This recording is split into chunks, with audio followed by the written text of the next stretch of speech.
Education in Southern Africa conference commenced this morning. Now, the conference is aimed at crafting journalism education for viable media. The conference is taking place at the Goethe-Institute in Windhoek. Joining us now to give us more on this is the Director of the Namibia Media Trust and Chairperson of the Global Forum for Media Development, Zoe Titus. A very good evening to you, Zoe, and thank you so much for being here with us tonight. Thank you very much. It's wonderful to be here with you, and this is the perfect way to wrap up the day. Well, Zoe, what are some of the challenges that journalists face during this digital age, would you say? Well, that took up quite a bit of our time today in terms of discussion. The most important thing is that we have realized, obviously, that the media is evolving, journalism is evolving, and by the same token, journalism education must evolve. So I think the biggest challenge, amongst others, facing journalists is job security. And that comes with issues like having the correct skills, being multimedia, multi-platform journalists in this day and age. So, I mean, I think that's quite a heavy burden for any journalist to carry. So what would you say, what does the future of journalism then look like in Southern Africa? Well, the future of journalism, that's a very broad question. I think journalism needs to change. For viability, in order to be viable, we also need to look at a new kind of journalism, a kind of journalism that is very focused on the communities, very focused on telling the stories of ordinary people. People want to see themselves reflected in the media that they consume, right. And that is the kind of journalism that we need, especially journalism focused on those social, political concerns that ordinary people have. So the theme for the event is Digital Disruptions, Crafting Journalism Education for Viable Media. Talk to us a little bit about some of these digital disruptions. Well, the digital disruption, you can look at it from two perspectives. You know, just in terms of technological issues, technology and the skills deficit that comes with technology that is evolving even faster than journalists are being trained. But then with that technology also comes the platforms on which news and information is now shared. And that would be, you know, the internet platforms, big tech. And that it poses a challenge for journalism in terms of its viability. It poses a challenge for media in terms of its viability.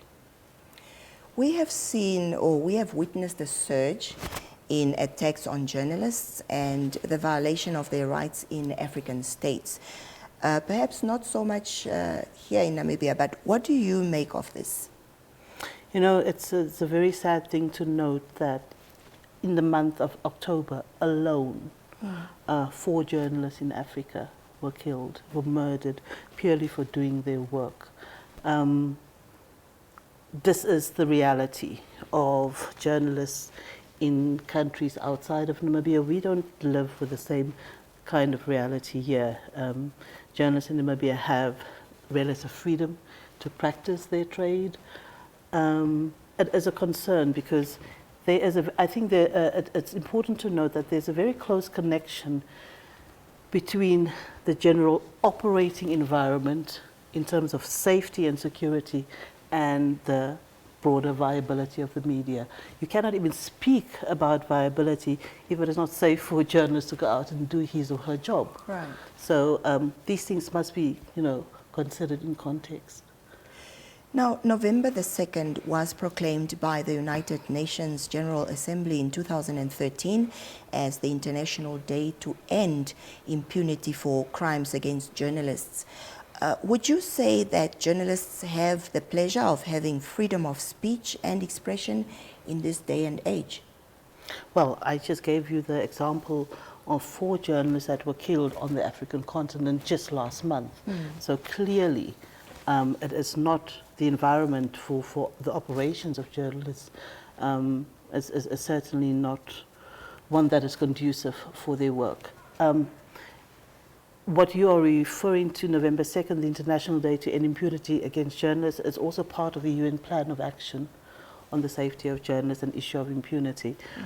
Interestingly, this year, 2022, is the 10th anniversary of the UN Plan of Action on the Safety of Journalists. And just last week, I was with colleagues in Zimbabwe, where we reviewed this global UN Plan of Action to include now the digital and gendered violations that journalists are suffering, because that is a new angle.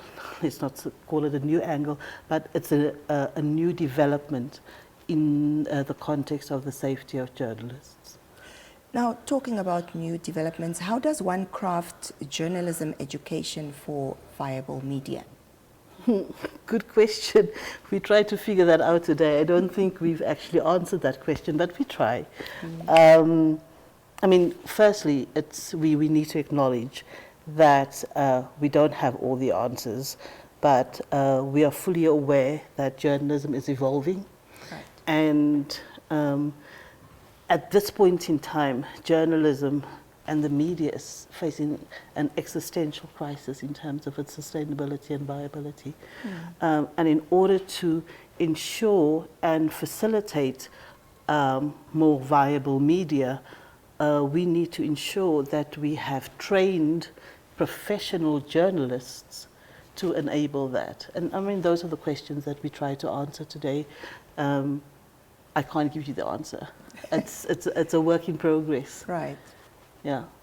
So talk to us then about some of the speakers at the conference, speaking at the conference, and what topics their focus is on.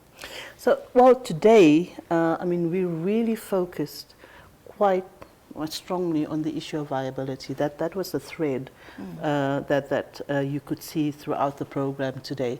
But I just wanted to point out that today was just the start of a 3-day conference. And it's a conference that is spanning over 3 countries in Southern Africa. So today we had the in-person session in Windhoek. Tomorrow the in-person session is happening in Bulawayo in Zimbabwe. And then on Thursday, the final day, that session is happening in Lilongwe in Lilongwe in Malawi. So it's 3 countries that have come together, sharing, the same concerns about digital disruption and so forth. But just to go back to your question, if you would refresh my memory. The speakers at the conference, yes, and the focus that they are talking. Yes, so it's really been about media viability. So today we started. This was the first day. So we looked at media viability. Big picture issues. How governments are intervening. Are there national task force? Are there plans for governments and media potentially to work together in respect of media viability? Because there are best practices elsewhere, and we are here to learn.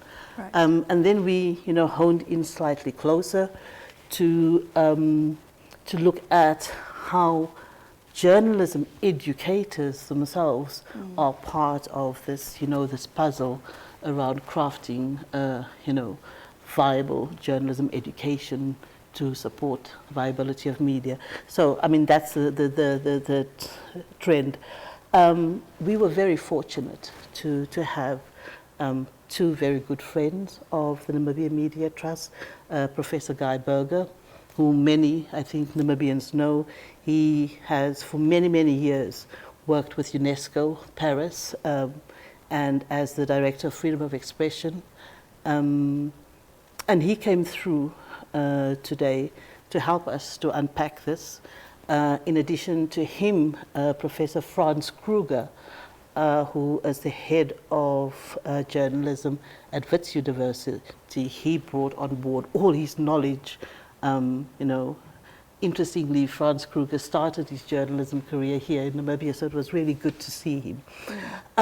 But we were able to call on veteran journalist Gwen Lister, I mean, whom everyone knows in Namibia, our own comrade editor. And she shared her knowledge. We had Federico Links. But, I mean, I wouldn't want to focus on the speakers that were there per se. When we have these conferences and interactions, we try to make it as interactive and fun as possible. So we had a lot of young people, interestingly, in the audience, and I think it was a learning experience for all involved. Well, obviously, when we talk about media, we are talking about all media, and not only print media, not only radio, journalism, online, and so on. What would be your final remarks to journalists out there? You know, the one issue that came up today was the issue of trust and the trust deficit that the broader public has in the media. One of the speakers was quoted I think the 8th round of the Afrobarometer, which stated that, well, it's one of the findings was that people trust journalists even less than they trust politicians. It's very serious. That is very serious. Right. So the only way that we can deal with that is to ensure that we do the best journalism possible, that we regain the public trust. And the only way to do that is to be ethical, to be professional, because journalists play such an incredibly important role in our society. And we have, last year, when we adopted the Windhoek Plus 30 Declaration, there are 193 member states of the UN formally acknowledge that information is a public good. And who are the most important bearers of that information? Journalists. So we have a very, very important role to play. Well, thank you so much for speaking to us, Zoe, this evening. Thank you very much. It's lovely to be with you. Very much. We were speaking to Zoe Titus, of course, the Director of Namibia Media Trust and Chairperson of the Global Forum for Media.